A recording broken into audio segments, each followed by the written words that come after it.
disease have a huge global impact in the poultry industry because of production losses in case of outbreak. Imagine when there is an outbreak of Newcastle disease, production will just start going down.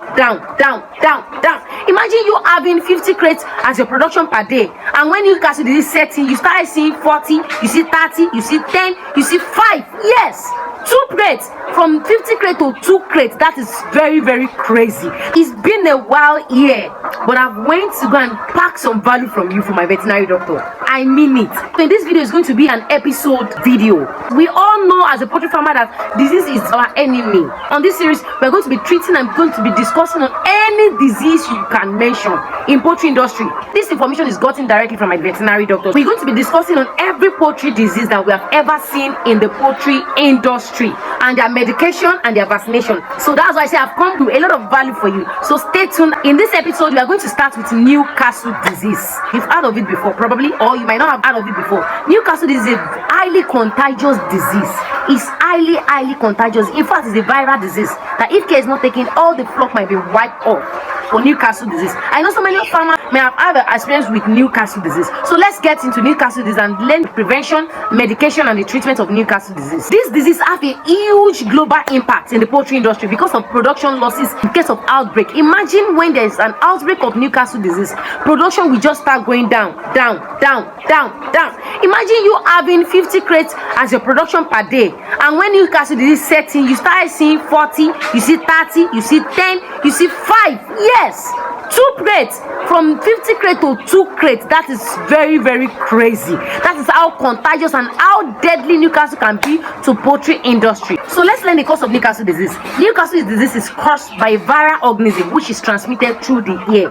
It's an airborne disease. So this is caused either by direct contact with secretion from infected bed. That means their poo, their physics, and the healthy bed come in contact with the droppings of the infected bed, or indirect contact through contaminated feed, secretion, water, or people. Yes, people, your staff going to another farm can bring Newcastle disease. They can contact this Newcastle disease with their clothing, their footwear, their farm clothing that they take to another farm, and they come back to your farm. That can infect your bed with Newcastle disease. That's why on this channel I always talk about biosecurity. Take your biosecurity measure very, very properly. Let's go to the symptoms. What symptoms will you see to know that, oh, this is Newcastle disease? So the symptoms varied widely. It appears rapidly after exposure to the virus. That means immediately they are exposed to the virus, then you start seeing the symptoms. Some of the respiratory signs are eye swelling, difficult breathing, coughing, and rails.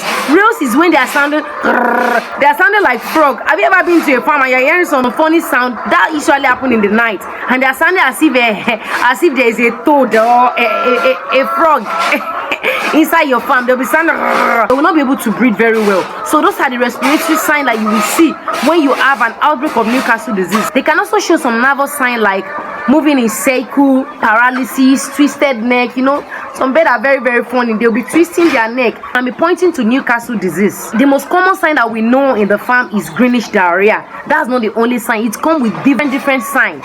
Mortality ranges, but in case of a severe outbreak of Newcastle disease, because the viral disease, it can be 100% mortality. That means if you have 1,000 beds, you can lose 1,000 beds. That is how deadly and how serious it is. That's why I say you should pay attention in laying bed. As I've said earlier, production can drop up to 50% or even lower. Also, egg may be deformed or show different shell color, a brownish egg, rough shape, different forms of egg, tiny eggs. Let's learn the management of this Newcastle disease. Let me tell you this very, very important thing. There is no treatment for Newcastle disease. I'm very sorry to say this. It is strictly biosecurity measure. There is no treatment though. Biosecurity measure is a preventive measure. So it is very, very important to prevent introducing that virus disease in your farm in the first place. I wish there is treatment for this disease, but there is no treatment. So it is very, very important to prevent it. I wish to say that prevention is more cheaper than cure. This Newcastle is a very, very good example of that. But just wait a minute. So the good news is that there are some vaccines that can help to prevent the effect of this disease by increasing the flock immunity. So let's talk about the various vaccines that we have for that purpose. So the different type of vaccines that are available are the live vaccine. So the Lassa vaccine can be used by mass vaccination. That is, you can put it inside their drinking water or you can spray it, or even you can use that as an eye drop. Yes, I know you are surprised because we are used to putting inside the drinking water. That's the one that is common, but that does not mean it cannot be used in other way. Another example of the vaccine you can use is inactivated vaccine.